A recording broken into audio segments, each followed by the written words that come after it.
गोटे परिवारर 5 जन एक कार जुगे प्रयागराजर महाकुंभ मेला को बुड़ पकाइबा पई जाइथिले। आउ फेरिबा बाटरे घटिला भयंकर दुर्घटना। हेले हुए तो धर्म बलरू समस्तंकर जीवन बंची जाइछि। मात्र जड़े महिला सामान्य आहत होई मेडिकल रे चिकित्साधीन अछंती।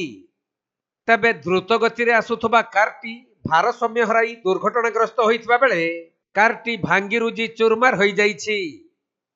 मिलिथिबा सूचना अनुसार भुवनेश्वर रघुनाथपुर गोटे परिवारर 5 जन सदस्य प्रयागराजर महाकुंभ मेला को एक कार जुगे जाइथिले।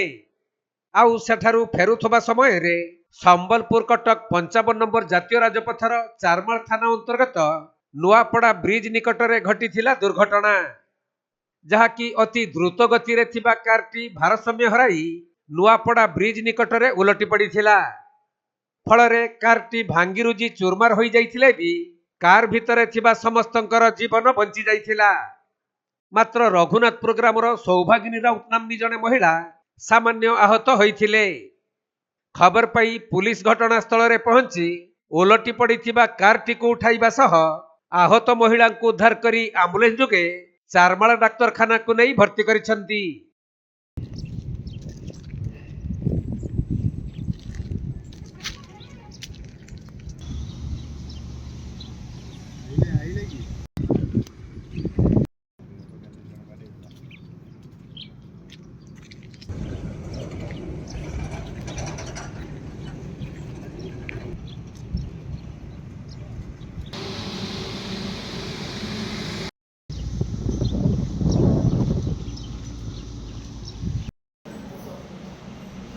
संबलपुर जिल्लारू विनोद कुमार सेठी रिपोर्ट, कोणार्क लाइव।